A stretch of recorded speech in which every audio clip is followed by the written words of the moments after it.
Hello all, and welcome to NCGA Women's Golf Season Opener. Thanks for tuning in. My name is April Kenyon.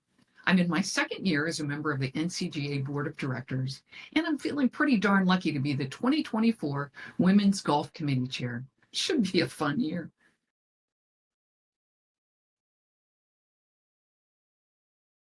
The mission of the Women's Golf Committee is to inspire all to enjoy the benefits of golf by providing innovative programs and services. Our vision is to ensure the game of golf is vibrant, inclusive, and accessible for all women. The Women's Golf Committee is an advisory committee to the NCGA Board of Directors, and we serve to support the long-term strategic plan to grow and better serve the interests of women's golf. It takes a team to do this great work. Please allow me to introduce the amazing volunteers and staff who serve on the 2024 Women's Golf Committee. That's me in the corner. Next is board member Dana Carrigan. Then we have Craig Oliver, also a board member, Carl Rodefer, another board member, Pam Dowd, chair of a legacy subcommittee, Ryan Gregg, NCGA Chief Operating Officer, Angie Hébert, also a chair of a legacy subcommittee. Our season opener webinar this year is somewhat different than years past. The webinar has been pre-recorded by each presenting topic. Today's presentation will be presented in its entirety. The recording for each individual topic will be available to view again by the end of the week. Each one of the topics are important to continue the success of women's golf, and we highly recommend that you take the time to experience each one, as there's always something new to learn for everyone. Important to note, we will continue the tradition of pop quizzes. Be on the lookout throughout the presentations, and of course awarding Amazon gift cards to the winners. So put away any potential distractions and stay tuned in to the following presentations. The presentation topics are tournament opportunities, led by Eva Monisteri, Director of Women's Golf and Director of Tournaments. PWGA Legacy Events, led by Angie Hébert, Chair of the Legacy Subcommittee. WGANC Legacy Events, led by Pam Dowd, Chair of the Legacy Subcommittee. Youth on Course and Junior Girls Golf Grants, led by Adam Schafer. Important NCGA Communications, led by Caroline O'Brien, Director of Women's Golf and Social Golf Manager. Also important to be on the lookout for is a Rules of Golf presentation, led by board member Dana Carrigan. This is not to be missed. Additionally, there will be some links that will show up during the presentations so that you can keep your eyes and ears focused on the telling presenters. We'll be sending out references and links by email within the week. Okay, here's your first quiz question. How many members are on the NCGA Women's Committee?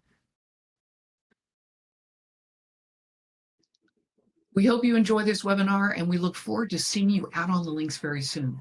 First up, please welcome Eva Monisteri. Thanks, and have fun.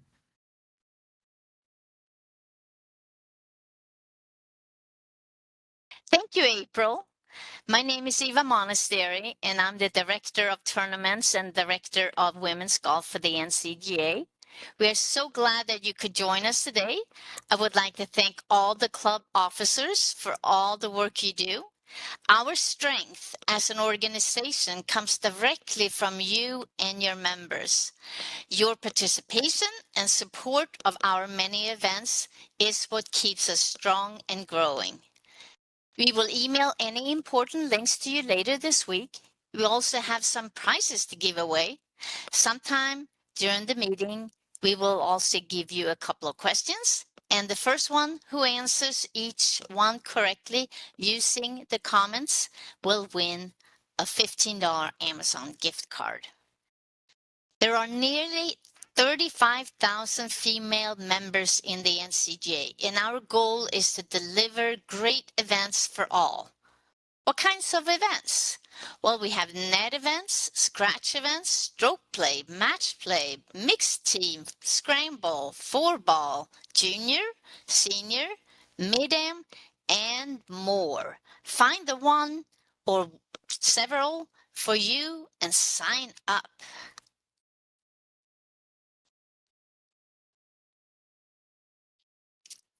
In 2024, there are over 200 different opportunities for our women members to play.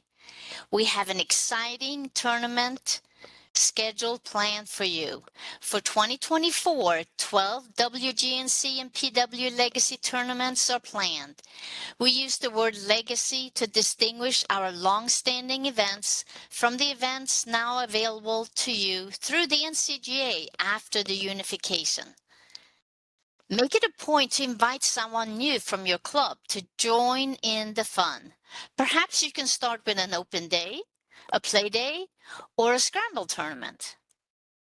The more participation we have, the more tournaments we can put on. We are offering several format options for open days and play days. We want to make sure to offer something for everyone at the same time, have a variety. These will include individual events, partner events, and hers and his events. Venture out and play in something different than just WGNC and PW Legacy events. There are tournaments for all of us. We have the Weekend Net Tour for you who work, open for men and women. Are you 50 years old and over? That might be an option for you. Make sure your date of birth is correct in the Blue Golf profile. Otherwise, you might not be able to register for a senior event.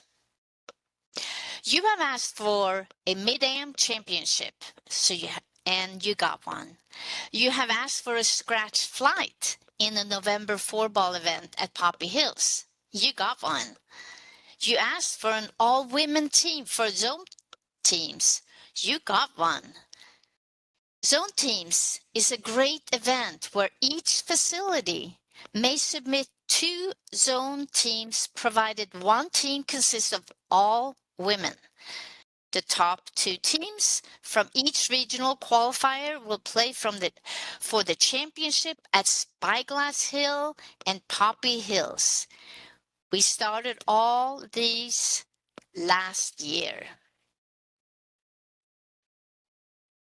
Last year, we started the mixed team series, and it was a success. We offer one-day tournaments, March through October, and the teams earn Team of the Year points for every tournament they play in. After the last tournament in October, we invite the top 56 teams to play in the 2-day championship at Poppy Hills. And this year it will be November 8th and 9th. It's flighted by the combined team handicap to ensure golfers of all abilities will be able to enjoy the competition. And the formats will be 4-ball net, 4-ball Stableford, or Chapman.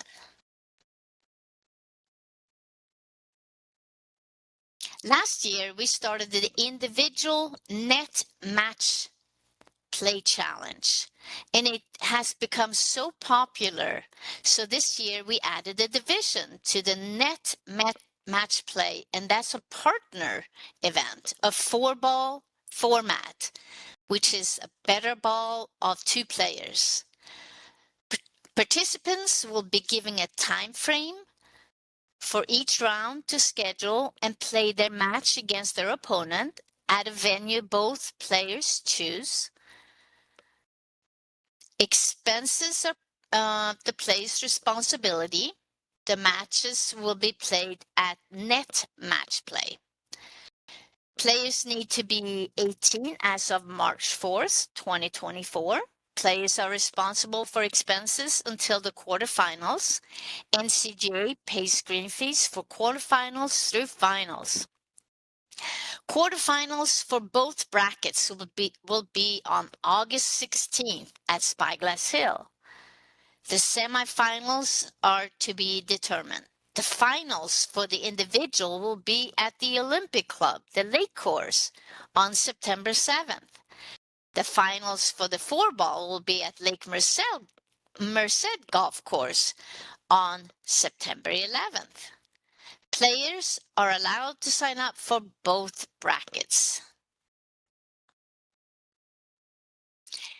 If you are a lower handicap golfer, we have tournaments for you too. The NCGA Women's Amateur Championships is NCGA's premier events for female golfers. It has a rich history. It started in 1903 based on newspaper records. The Senior Women's Championship is for players 50 and over. Then Cowan, who most of you know, holds the senior record with 4 wins. Both of these tournaments are 54-hole tournaments with a 36-hole cut and will take place on June 17th through the 19th at Poppy Hills. The max handicap limit for the senior championship is 18.4, and the regular championship has a cap of 7.4.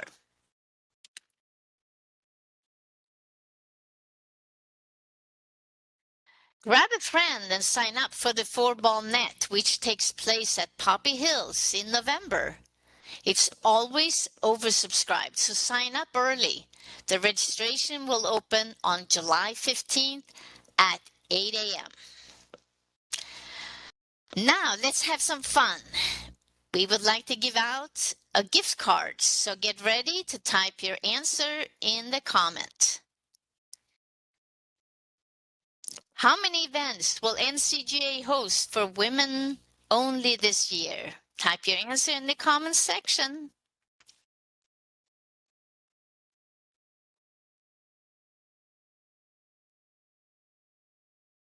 Well, how do you sign up for all these events?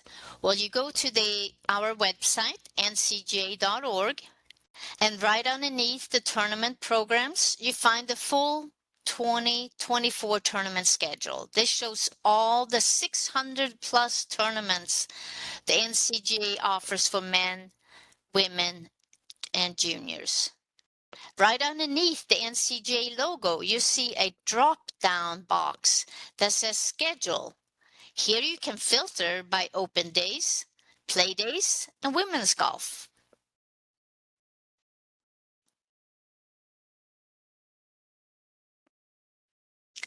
Same as last year, we have 3 batches where you can register for events. The first one opened on January 15th for tournaments taking place February through May. The second batch will open on April 15th for tournaments taking place June through August. And the last batch will take place on July 15th for tournaments taking place September through December. The registrations for all these dates will start at 8 a.m. Some of them fill really quickly, so be ready to sign up right at 8.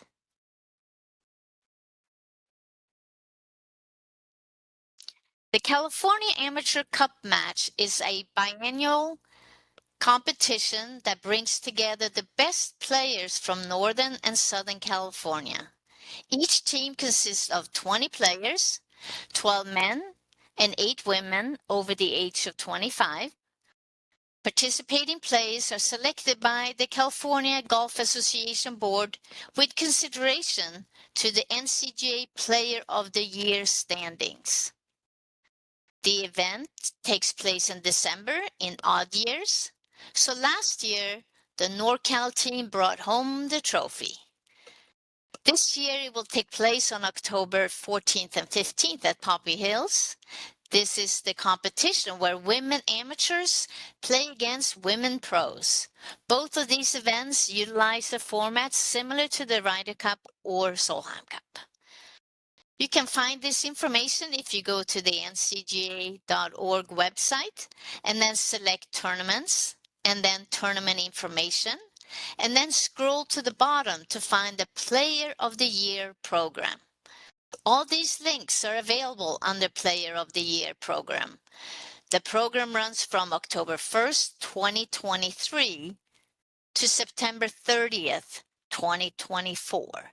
Tell low handicap golfers at your club to look this up on our website. We are also planning on keeping you updated on the Player of the Year lists in the monthly bulletin.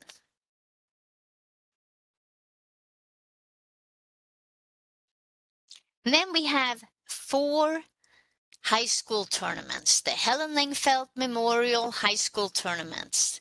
One will take place at El Macero Country Club in Davis on September 3rd. One will also be on September 3rd at Madeira Golf and Country Club in Madeira. Probably the week after, there will be one in the Bay Area, probably at Los Lagos Golf Club. And finally, the 4th and last will be at Wilcox Oaks Golf Club in Red Bluff. In 2023, nearly 250 girls competed in these 4 events.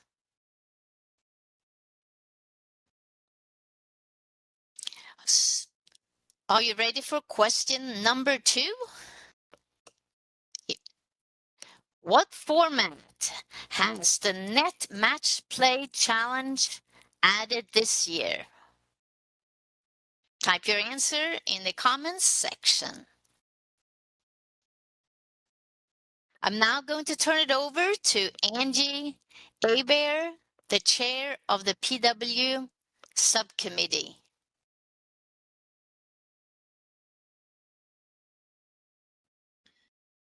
Thank you, Eva.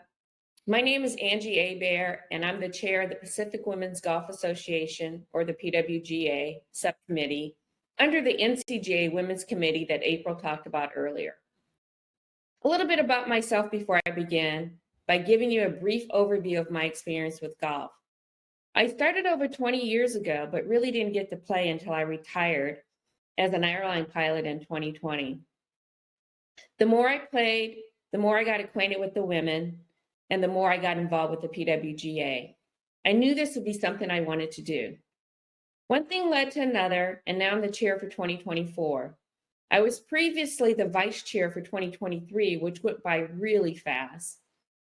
I'm here to give you a brief summary of the events that I've scheduled for this year, which includes the PWGA Legacy Major Tournaments, which are 2-day events, and the Play Days, which are 1-day events. Team play and the Niner opportunities. I will touch base on all of them. Next slide.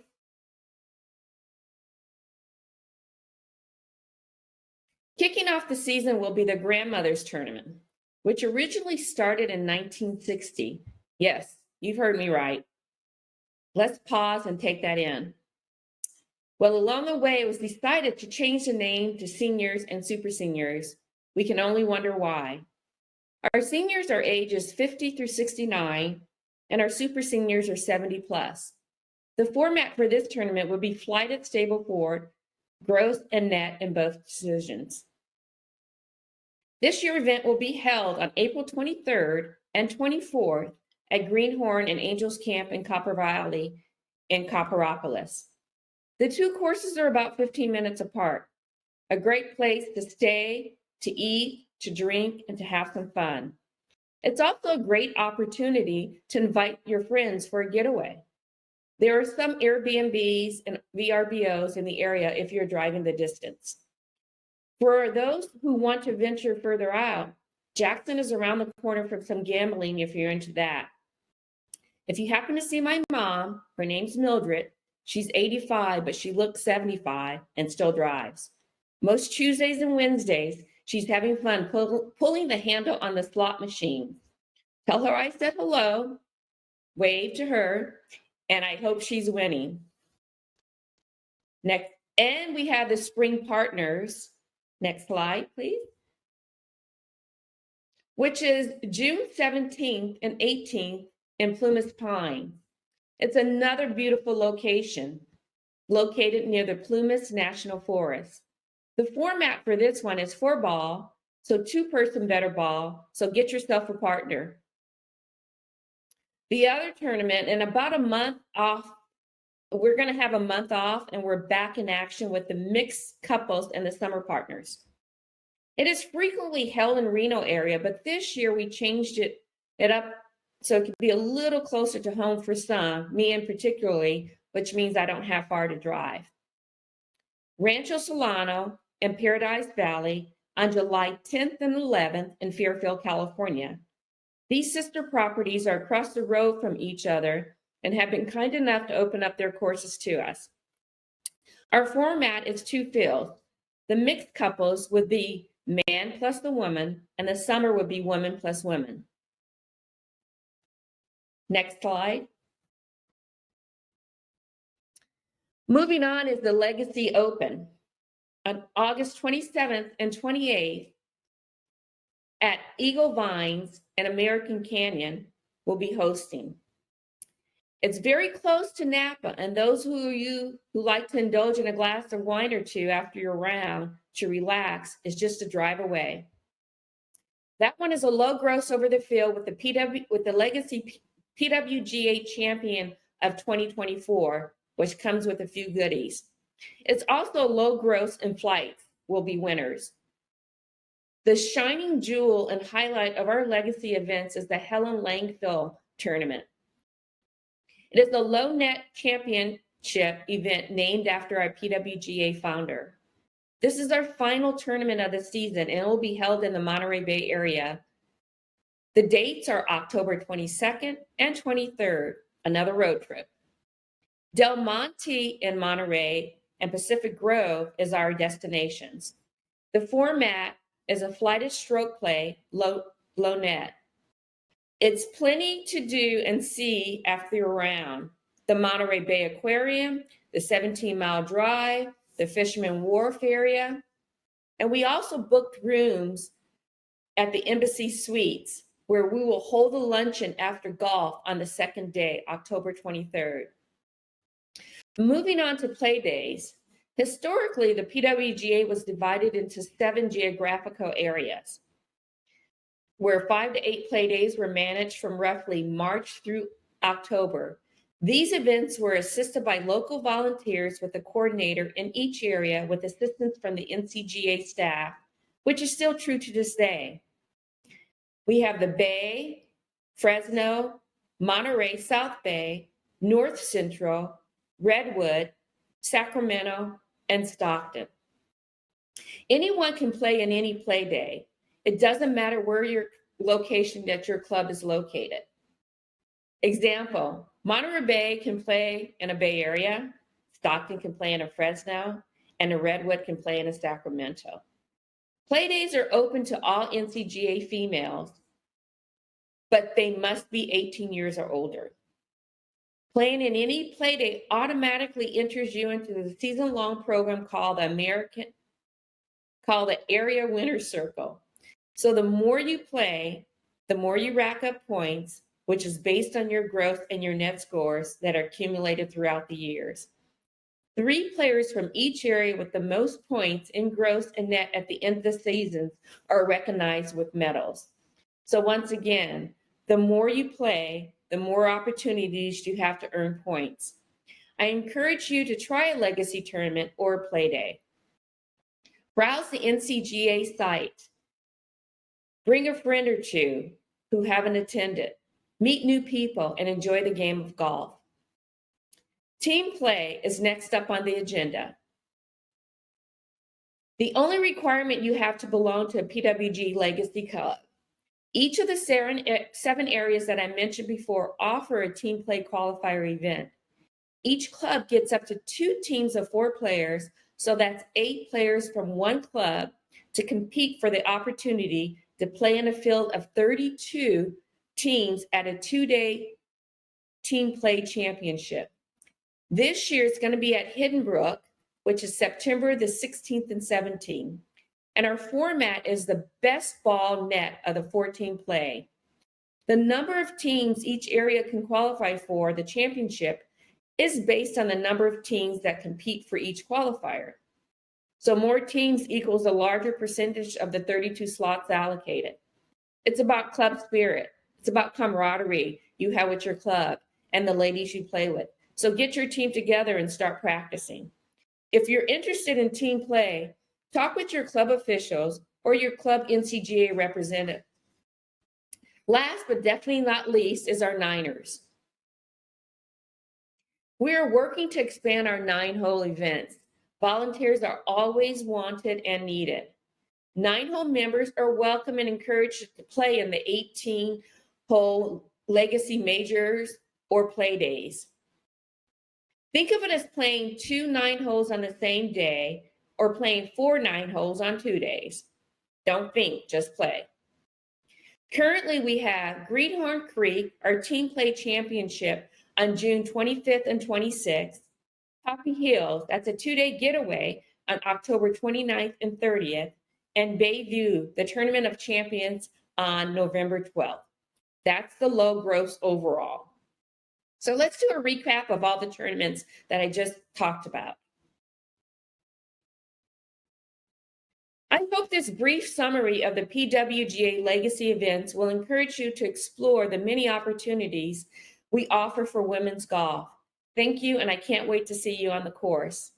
I'd like to turn it over to Pam, the WGANC subcommittee. Thank you. Thank you so much, Angie. Oh my goodness, it looks like the PWGA Legacy has a really exciting year in store for them. Hi, fellow women golfers. I'm Pam Dowd, the chair of WGANC Legacy Subcommittee. I've been asked to describe WGANC's legacy tournaments, open days, along with all of the eligibility. To be eligible for all of our tournaments and open days, you must belong to a WGANC club and be a member of your WGANC 18-hole women's group. Open days that allow non-WGANC members will be addressed a little later. 6 WGANC Legacy golf tournaments will be offered for this 2024 golf season. Except for the Champion of Champions, our tournaments have some commonalities that I would like to share. All tournaments award both gross and net prizes. All of our tournaments are flighted. The maximum allowable handicap index is 40.4, including for the min in the hers and his. All handicaps are adjusted. All tournaments have a closest to the hole prize on day 1 only. Acceptance is based on first come, first serve, except for the Champ of Champs and stroke play, which have different criteria. Champ of Champs is our only tournament in which golfers play to 100% of the course handicap. And it is also the only tournament in which awards gross prizes only. Acceptance into the Champ of Champs is not based on first come, first serve, nor is our stroke play tournament. Again, as I present the tournaments, I will address the specific criteria for these 2 tournaments. We try to offer a variety of tournaments in which you can participate individually as a 2-person team or even a 4-person team. This year we have 6 tournaments scheduled at some very exciting venues. Next slide. Our first tournament, scheduled June 3rd and 4th at Sunnyside Country Club and Belmont Country Club in Fresno, is the Hers and His tournament. You enter as a 1-woman and a 1-man team. It's 2 better balls of partners, 2-day better ball of the partners. It's stable for scoring eventually. So if you think you had a little, we're going to get 0 points here, that's the worst thing can happen. You will not be disqualified, DQ'd. Again, it's hole by hole, better ball of partners, and Stableford. The next tournament, held July 8th and 9th, will be at Sonoma Country Club and Fountain Grove Club, July 8th and 9th. This one is the team challenge, which is basically a 4-person team. Whoever enters your team into this event should keep in mind that the first 2 names they list will be paired together and play together on day 1 as well as on day 2. The same thing happens with the next 2 names that they list. They paired and play both days. The team is split into 2 groups. So 2 people will play with another team of 2 people so that all players will have markers. Its 2 best balls of the foursome and Stableford scoring will be used. So once again, you can pick up if needed. Next slide, please. The eclectic tournament this year will be held at Meadow Club on August 5th and 6th. This is an individual stroke play. Day 1, you just play all 18 holes. And day 2, if you had a not so great hole the day before, you might really want to focus on that and improve that score. So the better score for each hole from the 2 days will be your tournament score. Equal gross and net awards, again, will be awarded. Ooh, the next tournament is our Legacy Stroke Play Tournament. It's held at the Olympic Club on September 10th and 11th. This is not based on first come, first serve. This will be the lowest 112 indexes that sign up. The overall champion will come out of the entire field, any flight. It will have equal gross and net prizes in each flight.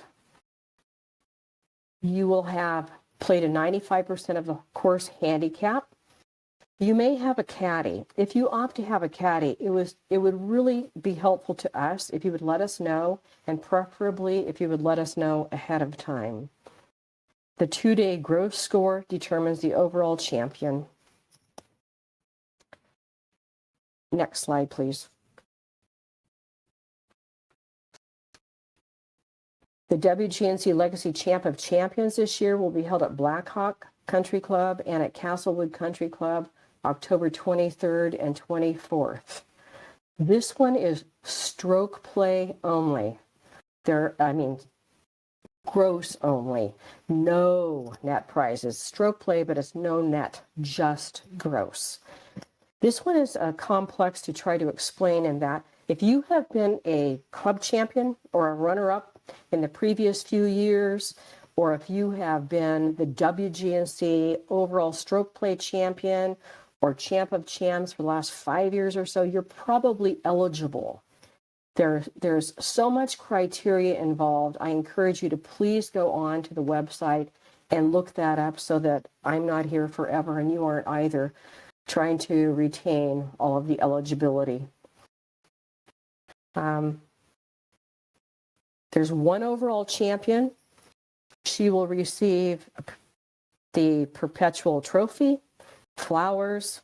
There are equal gross prizes only in each flight. And the final tournament is our 2-person scramble to be held at Northridge Country Club. It's going to be November 4th and 5th. Like a true scramble, each player will tee off on the team and select the best ball. Both players will hit their next shot from that position, and they continue in this manner until the ball is holed. Each golfer is required to have at least 6 drives for the 18 holes. You must enter as partners only. Your handicaps, again, will be adjusted, and there will be equal gross and net awards, as well as closest to the hole on the first day. Next slide. Okay, let's move on to open days. I can't personally express what I've gained from participating in open days and tournaments throughout the time I've been a member of WGANC. Camaraderie, friendships, sheer enjoyment. It's just such a great time. I feel blessed the people I've met through those tournaments and open days, going all the way back to the 1980s. I can still call my friends. For the first open day in which I am participating this year, I'm actually staying with 3 friends that I met through WGNC, but I'm guessing this is not a unique experience, as I'm sure many of you have already had similar arrangements. Like the domino effect, friendships keep growing. This year, we are offering approximately 33 open days throughout our 8 areas. I know at times some of you wonder why some clubs don't host open days. So briefly, if a club has hosted an open day or 1 or 2 days of a tournament, we offer them an exemption. We also try to work with clubs who have unfortunate glitches such as course closure or construction. When making open day arrangements with WGNC Legacy clubs, we ask if they are willing to open registration to all NCGA female members if the minimum participation is not met. However, that decision is made with the permission of the individual host club. We try to make that determination before the registration date, but it doesn't always work that way. In some instances this year, we've even combined the open day event with a senior series event to ensure enough participation. Again, that is with the permission of the individual host club. Please remember, coordinators do not decide on their own if all NCGA women members may participate. That is ultimately the decision of the club. As I mentioned earlier, all WGNC members who belong to the 18-hole women's club may sign up for open days. Entries are accepted on first come, first served basis. The maximum index for open days is 54.0, which is a good deal higher than what we use for tournaments. That's because we're trying to encourage participation in open days as more fun, a little less stressful golf experience. When playing in open days, points are awarded for both participation as well as how you placed in your flight. These points are cumulative. The winners receive Amazon gift cards at the end of the season. And for the last 2 years, June Park has had the greatest number of points. And in 2023, she earned 35 more additional points than she had in 2022, for a total of 184 points and a hefty Amazon gift card to the tune of $300. When registering, you may also notice that additional participation points may be offered at some open days to encourage more signups.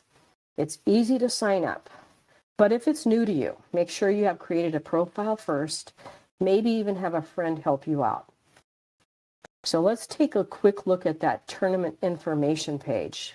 If you pay close attention to what has been circled, you'll see, well, what is this event? What's the name of it? What's the format? Who's eligible? What are the dates? What's the cost? Just about anything you might need will be listed there. Keep in mind that until registration opens, we cannot determine if this is open to all NCGA women members or just WGNC Legacy members. So that won't be determined until the registration for that open day happens. I look forward to a successful 2024 year. We're already making plans for 2025. And personally, I'm going to tell you that I think one of the greatest things that we can do in life is to help others. There are obviously many ways to do that, but we happen to be in this webinar arena of golf right now. So please consider helping your fellow golfers. Help them to participate. Encourage them to become involved. That being said, I'm so happy to sign off to Adam Schafer, whose passion for youth on course is probably unmatched. Thank you. Thanks so much, Pam. My name is Adam Schafer. I am the Senior Gifts Officer for Youth on Course, and I'm here today to really just say thank you to everyone on this webinar, everyone joining us. Thank you so much for your support last year. This is a quick update about how together we positively transformed so many girls' lives here in Northern California through golf. And so we're going to talk a little bit about how that happened last year and then how you can get involved again this year to help provide girls and boys through Youth on Course access to life-changing opportunities through golf. So how we do that is our bread and butter, let's say, is our subsidized rounds program, right? So that girls can play for just $5 or less at almost all public Northern California golf courses. I think we're in something like 95%. Over 200 public NorCal golf courses partner with Youth on Course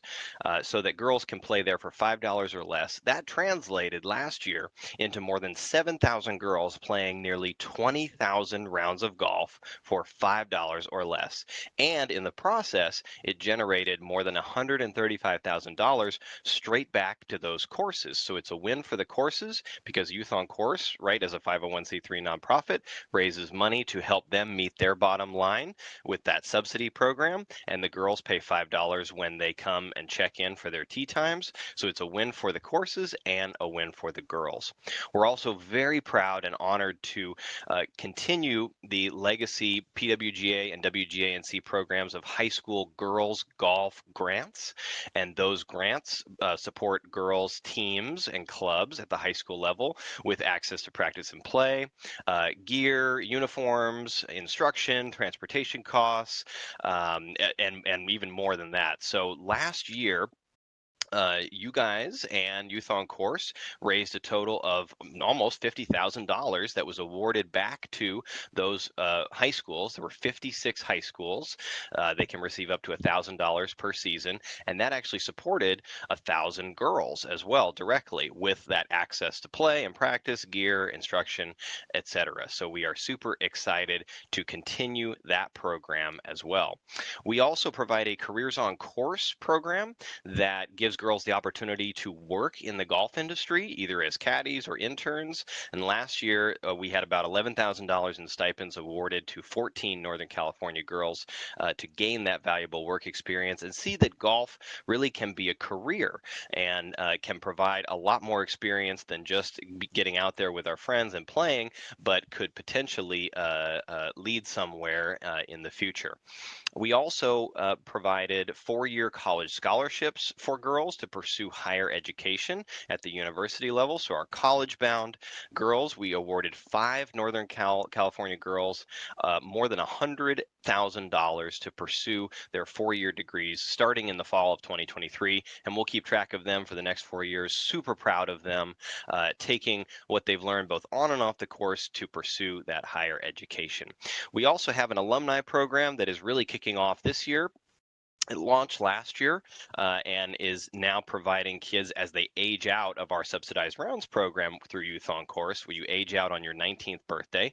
But once a Youth on Course member, always a Youth on Course member. And so we want to engage those kids who are above 19 to have mentorship opportunities, to bring up the next generation, to have networking opportunities as well, job opportunities. So there are a lot of digital assets and an app that they can log into and benefit from all that Youth on Course has to offer after their 19th birthday.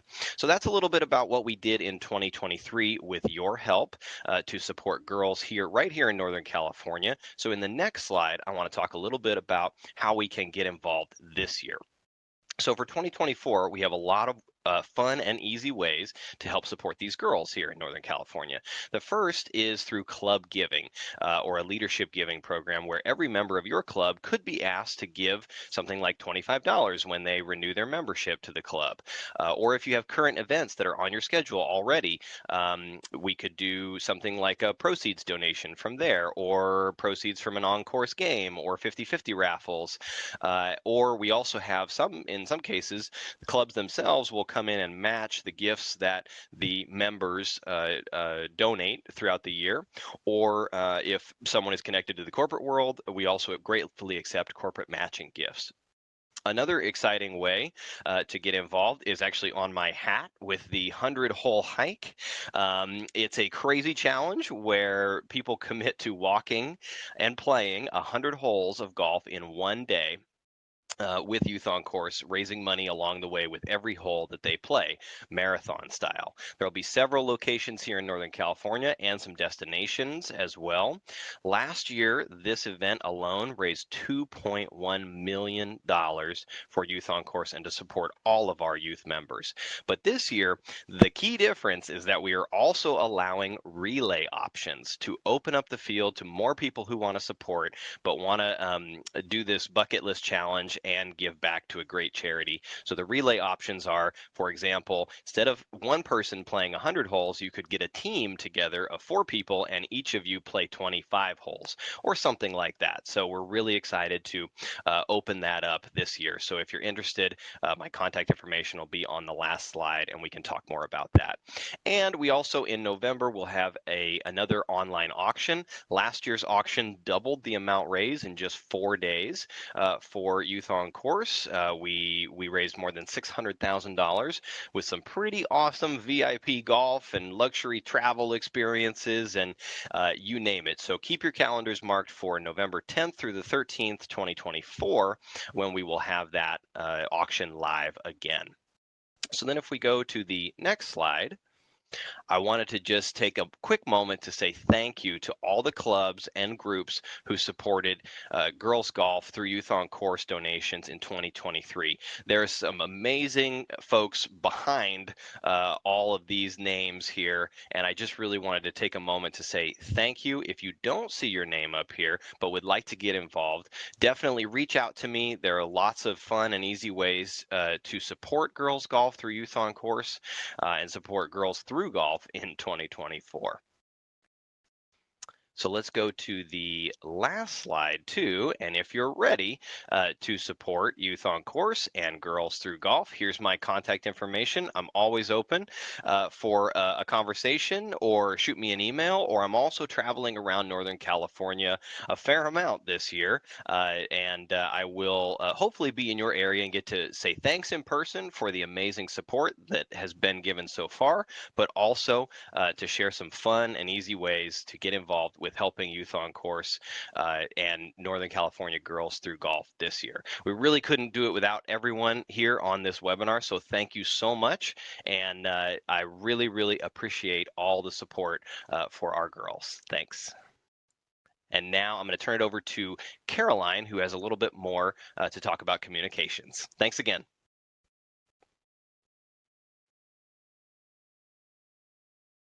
Morning. Thank you, Adam. My name is Caroline O'Brien, and I'm the Director of Women's Golf and a manager of our Events and Travel program. I'd like to remind you about the Junior Grants program that Adam mentioned in his presentation. Applications for the current year opened on March 1st. So if you know of a girls golf program in Northern California that might benefit from funding, I encourage you to share the application with them. The link to the application will be in our follow-up materials for you. Now let's have a quiz question. What is the name of the Youth on Course fundraiser where you have to golf to raise funds?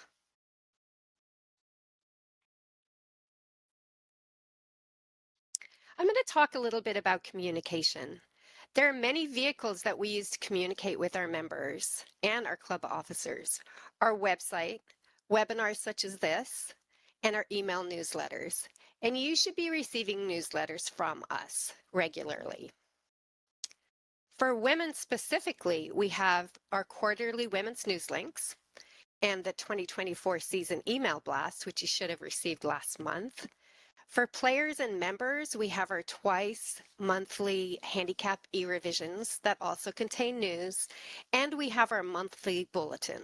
The monthly bulletin is a great tool, giving lots of information about upcoming events, registration deadlines, and new programs. And that goes to all members. We also have a special communication that goes to our club leaders. The rep news typically goes on the first Wednesday of each month to all of our club reps. If you are a club rep and you're not receiving this message, we will include the sign up link in our follow-up materials so you can sign up to get those materials. Now let's talk about our website. I hope by now you've had time to visit the website. Here you can find tons of great information. As players, I hope you'll utilize the rules and handicap sections to improve your golf knowledge. And for club officers, in our member club resources tab, you'll find tons of great tools to help you manage your club. Today, we're going to talk specifically about tournament registration. For tournament registrations, you'll go to the Tournament tab, choose the drop-down menu, Tournament Registration. From here, you'll be taken to the tournament information page. This page lists all of the different programs that Eva mentioned earlier in her presentation. You'll find the Legacy card, Women's Legacy Tournament card, and there you can go to the Legacy calendar, which highlights and explains each of those Legacy tournaments. If you continue scrolling down this page, you'll come to the Women's Open Day and Play Day section. Here you can click through to find out more about the Play Day program and the Open Day program. And in those individual pages, you'll find links to the player point standings for each program, the calendar, and the opportunity to sign up on the registration site. Let's move back to the Tournament tab. Choose Schedule and Registration from the drop-down menu and click on View Calendar. This will take you to the complete tournament registration schedule for 2024. From here, you can find and register for all NCGA events. With some 600 plus events, you may wish to filter your view. You can filter the tournament schedule by clicking on the Schedule tab. From there, you'll be presented with a list of tournament programs. Eva, Pam, and Angie all mentioned the different programs, and you can filter by women's golf, by open days, or by play days. Simply choose an event, click on the Register button, and sign up. If there is no Register button, that just means that this event is not yet open for registration, so check back soon. Finally, as the manager of our events and travel program, I'd like to highlight the wonderful golf travel offerings we have for our members. For 2024, while our Big Cedar Lodge trip is full, we have a few spots open in our Scotland trips, and we currently have openings for our Central Coast golf trip in July and our Truckee golf outing in August. A women's only trip is in the works for November, so stay tuned and watch that monthly bulletin for more information coming soon. Our member outings program offers members one-day casual outings at exclusive courses that you might not otherwise get to play. You can select member outings from the tournament schedule to see our full list of 2024 offerings. Now for another quiz question. Name at least 2 golf programs that NCGA offers for women.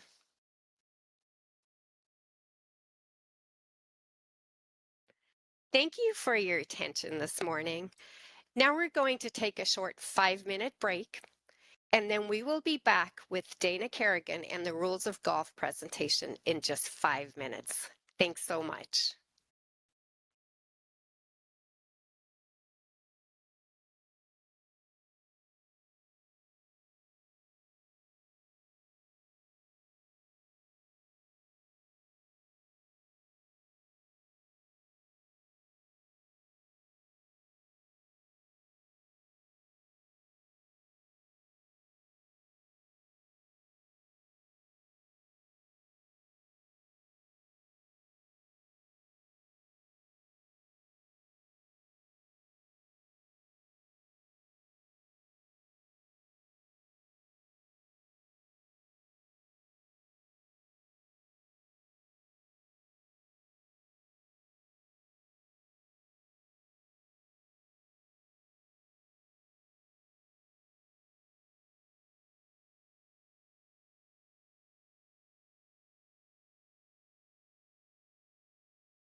Welcome. I'm Dana Carrigan, and I've been involved with women's golf for about 20 years.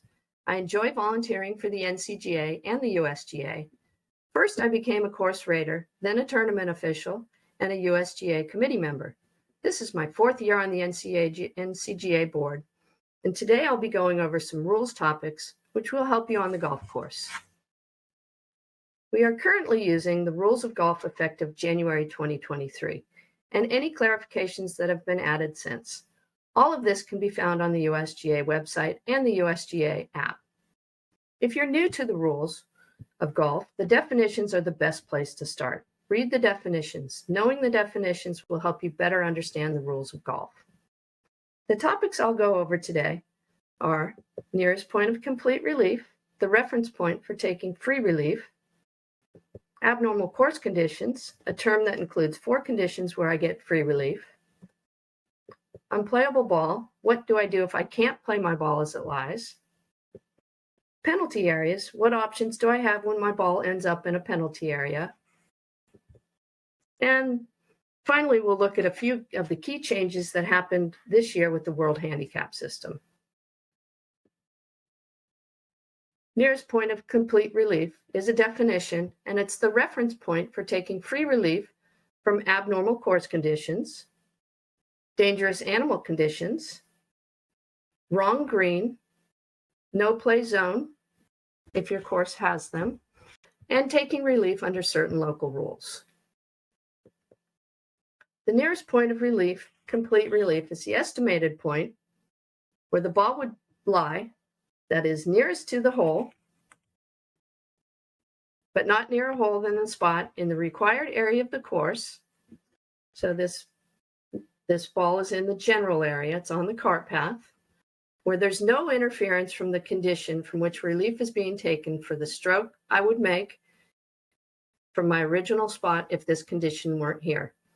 So my nearest point of complete relief from this ball on the cart path, it's either going to be left of the cart path or right of the cart path. If I go left of the cart path, I'm a right-handed player. I am 4 feet away. Right of the cart path, I'm 6 feet away. So this side of the cart path is my nearest point of complete relief. Estimating this reference point requires you to identify the club, the stance, the swing, and the line of play that you would use if that condition weren't there. So what club would I hit from this cart path to go to the green? And that's the club I use to find my nearest point of complete relief. The nearest point of complete relief relates solely to the particular condition which you're taking relief from. It may be in a location, like these trees, or you might have interference from something else. So the nearest point of complete relief is not always the nicest point of complete relief. Sometimes it's a good idea to just leave your ball in place and determine where your nearest point of complete relief is before you touch your ball to avoid any penalty. And now I'll show a video from the USGA nearest point of complete relief. The first step in taking relief from conditions such as ground under repair, temporary water, or immovable obstructions is to find the nearest point of complete relief, no closer to the hole.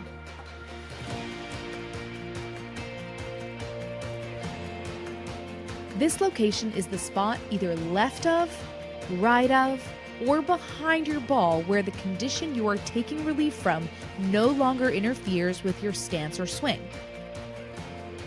You determine this spot by simulating the stance, swing, and direction of play you would use to play your ball if the condition didn't exist.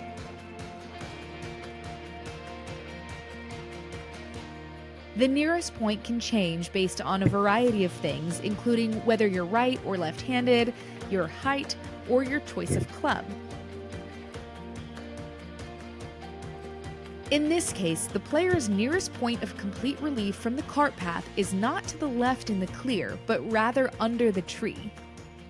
It's good practice to figure out your options before lifting your ball, because sometimes playing it as it lies might be the best choice.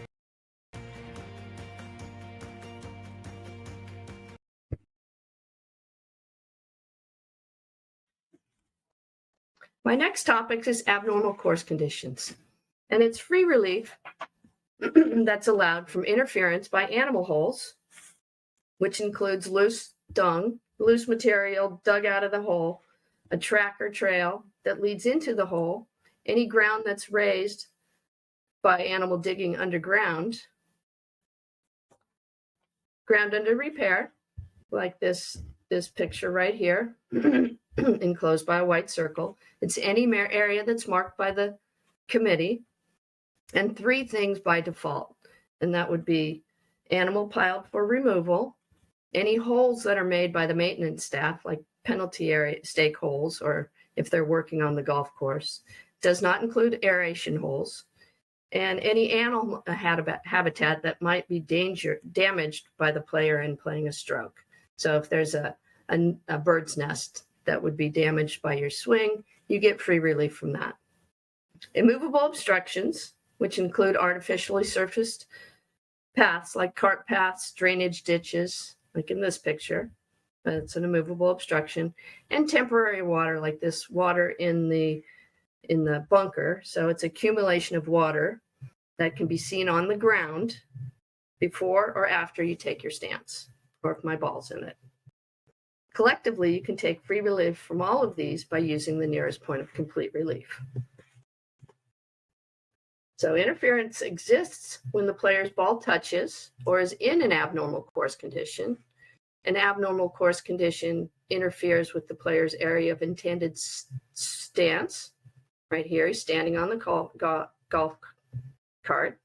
Area of intended swing, the sprinkler box is in this intended swing. Or if my ball is on the putting green, an abnormal course condition that's either on the putting green or off the putting green intervenes with my line of play to the hole.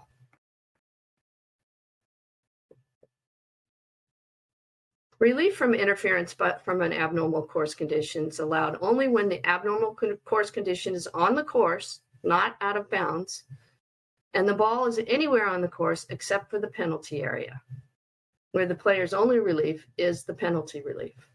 We'll go over that in a little bit. So right here, my ball is B1 in this diagram.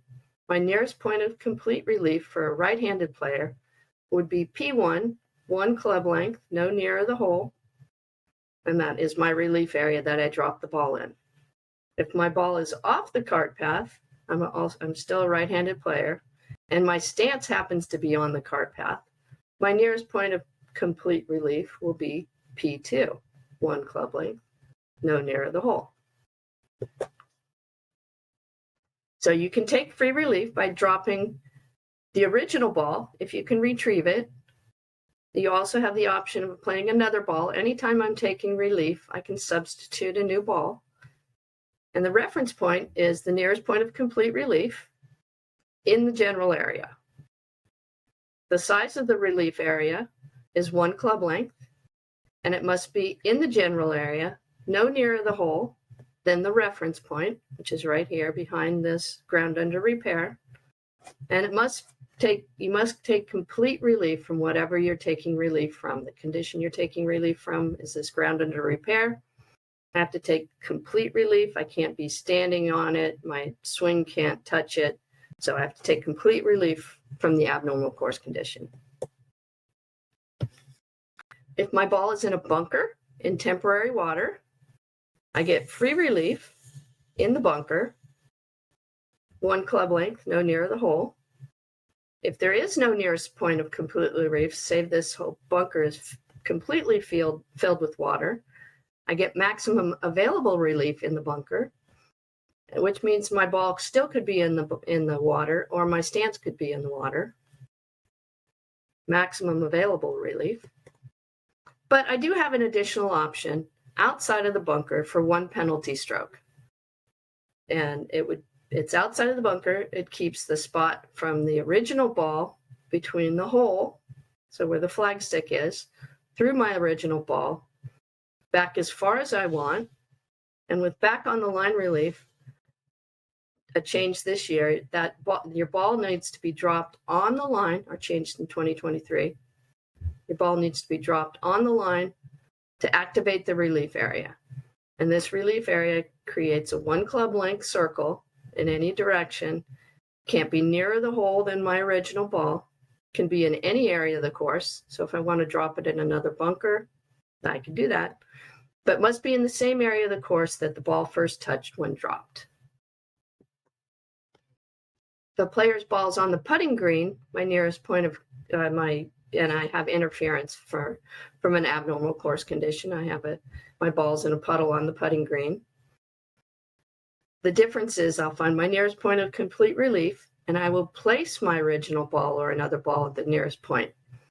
And it can be on the putting green or in the general area. So if I can't find a spot that doesn't have water interfering with my line of play to the hole, I can keep trying, and I might end up in the general area. Again, I can take maximum available relief, which must be either on the putting green or in the general area. Now I'll show you another video, Abnormal Course Conditions by the USGA. The two fundamental principles of golf are play the ball as it lies and play the course as you find it. But there are 4 conditions that are not considered part of the challenge when playing the game. These are collectively referred to as abnormal course conditions, and you aren't required to play from them. These include temporary water, animal holes, immovable obstructions, and ground under repair. Golf courses decide when an area is abnormal, and it generally needs to be marked. Also, there are certain conditions which are ground under repair by default, such as poles made by maintenance staff and any material like grass clippings or brush piled for removal. If you want to play your ball as it lies from any of these abnormal course conditions, go ahead, but you are allowed to take relief without penalty, and here's how. First, you need to determine the nearest point of complete relief, no closer to the hole where the abnormal course condition no longer interferes with your lie, stance, or swing. It's helpful to mark that spot with a T. Then determine the area within 1 club length, again, no closer to the hole. Drop your ball and play on. To learn more about the nearest point of complete relief, check out that video in this series. Now I have my first quiz question and answer in the comment section. A player's ball rests in temporary water inside a bunker. Which of the following is true with regard to abnormal course conditions? Relief. A, the player may take back on the line relief outside the bunker with 1 penalty stroke. Or B, the player may take back on the line relief outside of the bunker with 2 penalty strokes.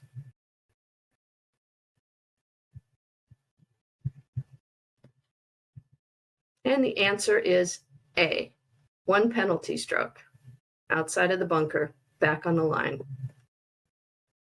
Next topic is unplayable ball. An unplayable ball, I am the only person who can decide whether my ball is unplayable or not. So people can say you might want to take an unplayable. I'm the only person who can choose to take an unplayable. My choice. Unplayable ball relief is allowed anywhere on the course except in a penalty area. And if a ball's unplayable in the penalty area, the reason I can't take unplayable in a penalty area is because I have penalty relief options for that ball. Again, I can take unplayable relief using 3 options anywhere on the course except for a penalty area for 1 penalty stroke. The player can take stroke and distance, even if the original ball has not been found. But to take back on the line relief or lateral relief, I must know the spot of the original ball. So for 1 penalty stroke, I can take stroke and distance. I don't need to find my ball. If my ball's in the teeing area, I can tee up my original ball or another ball in the teeing area, anywhere in the teeing area. If it's in the general area, like or the bunker or a penalty area, I get my 1 club length from where I made my last stroke. If it's on the putting green, I go back to where my last stroke was, and I place my ball on the putting green. For back on the line relief, I have to know the spot of the original ball. It's here in this bush. I go back behind the original ball from the hole where the flagstick is, back through my original ball, which is why I need to know where my ball is, and back as far as I want. And I drop the ball. And it activates the relief area. And at the AT&T, Rory McIlroy was not aware of the changes in 2023, and he dropped his ball probably a couple feet off of the line so he could get a better shot to the green. And in doing that, he was assessed a 2-stroke penalty for playing from a wrong place. So back on the line relief, again, is 1 club length, any direction from that point, but it can't be near the hole from where the original ball is. Can be, again, in any area of the course, but it must stay in the area of the course where the ball first touched when you dropped it. My third option is lateral relief. And lateral relief is a reference point where the spot of the original ball, and if it lies above the ground, it's directly below it. So if it's in this bush above the ground, it's directly below it on the ground. And it's 2 club lengths on either side of the ball, no nearer the hole. Can be in any area of the course. Again, if it's in more than one area of the course, it has to touch the area of the course when dropped and stay in that relief area. And if I play from a wrong place when I'm playing an unplayable ball, like Rory had done at the AT&T, it's the general penalty, which is 2 strokes in stroke play and loss of hole in match play. Now I have an option for an unplayable in a bunker for 1 penalty stroke, except my ball must be dropped in and stay in the bunker. So I can go back on the line. This option number 2. I can go lateral, but both of those situations, my ball must stay in the bunker. I can always go stroke and distance. Nice thing about stroke and distance, I can do it anywhere on the course whenever I'm playing. But I have an additional option for an unplayable ball in the bunker that allows me to take it outside of the bunker for 2 penalty strokes, back on the line from the hole through the original ball, back as far as I want. Now I will show you another USGA video on playable ball. If you are in a spot where you can't or don't want to play your ball as it lies, consider taking relief.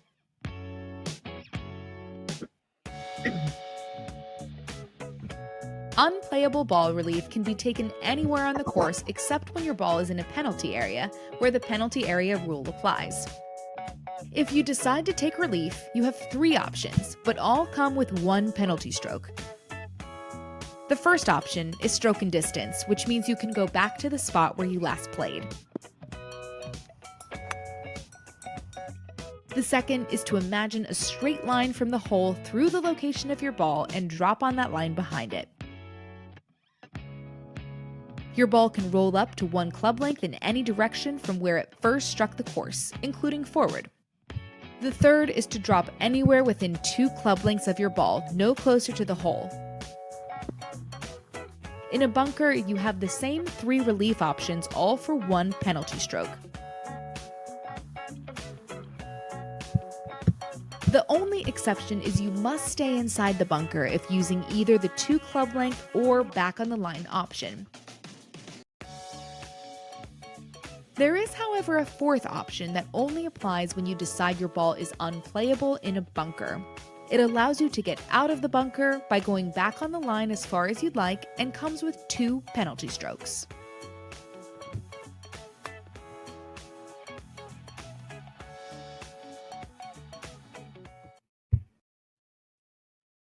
And now I have another quiz question. Please answer in the comment section. If a player's ball is in a penalty area, there's no relief under the abnormal course condition relief rule, the embedded ball relief rule, or the unplayable ball rule. True or false?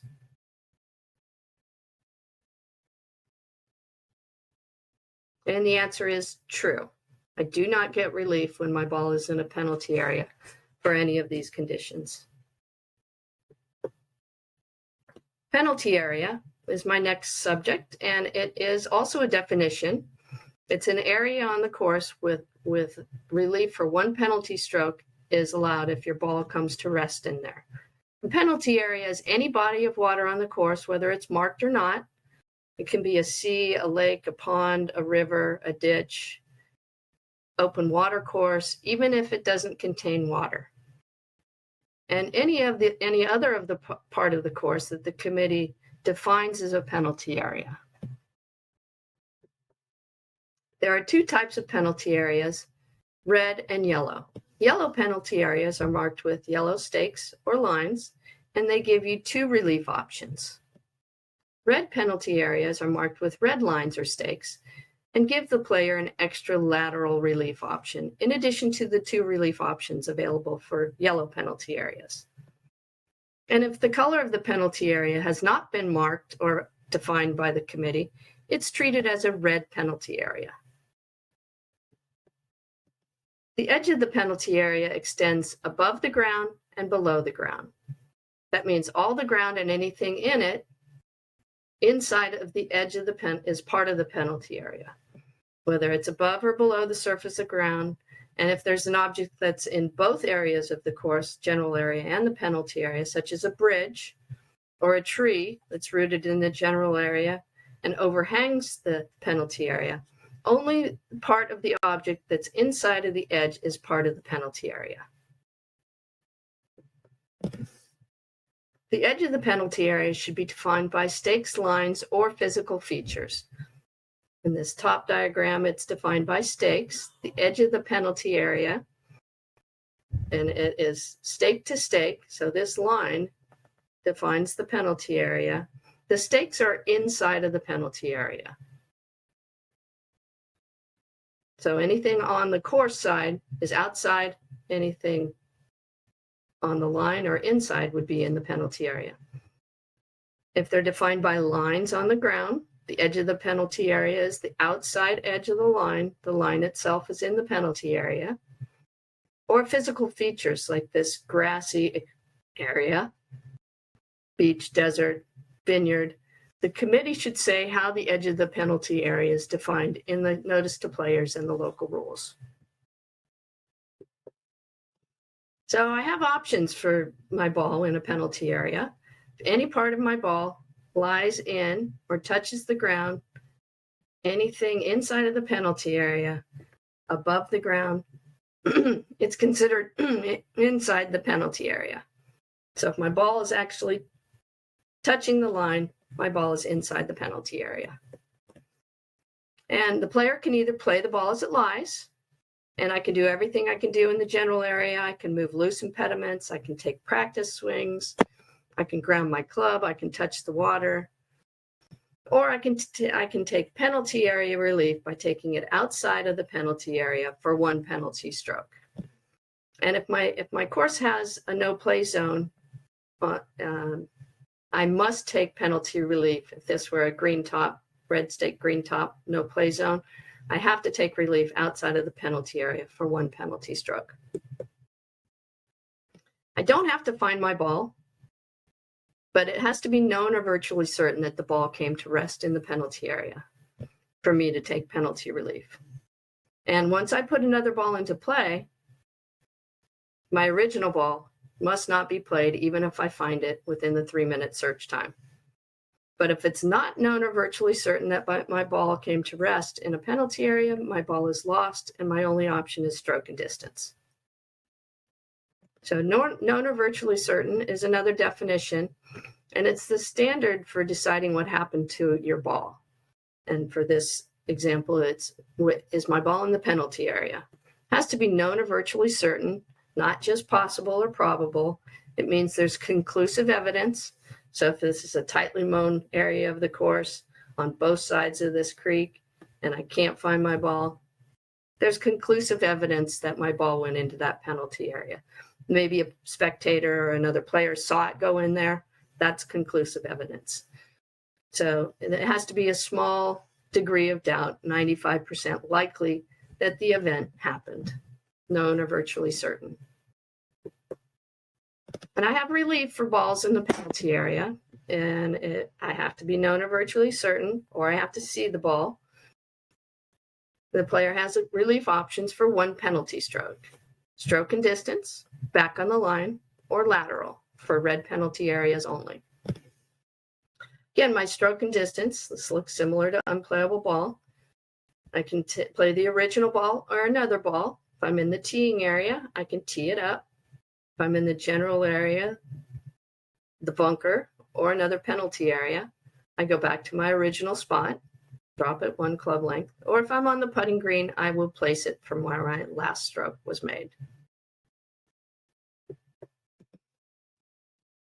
Back on the line relief is from the hole where the flagstick is, through where it crossed into the penalty area, the spot X, and back as far as I want on that line. Again, I have to stay on the line. I have to drop my ball on the line, which activates the relief area. It's one club length in any direction from that point. And it has these limits. It can't be nearer the hole than where it crossed into the penalty area. It can be in any area of the course, but it must stay in the same area of the course that the ball first touched when dropped.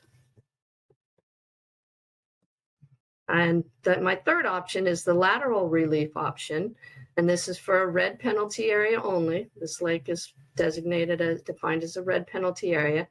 I can drop my original ball or another ball in this lateral relief area. And the reference point is where it crossed into the penalty area, right here in this picture. And the size of the relief area is 2 club lengths. And a club length, again, is the longest club in your bag outside of your long putter. It's usually your driver. Must not be nearer the hole when it comes to rest in the relief area. Can be in any area of the course except for this same penalty area. And if one area of the course is located within 2 club lengths, the ball must come to rest in the relief area, the same place where it touched the ground where you dropped it the first time.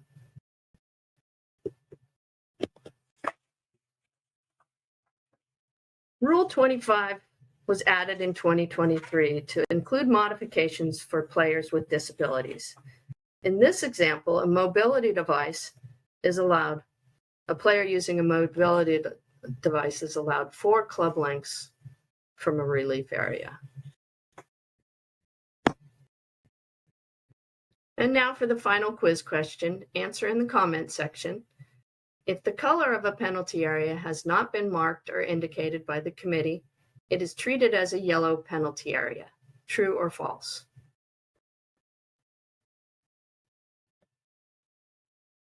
And the answer is false. If the committee has not marked a penalty area, it's treated as a red penalty area.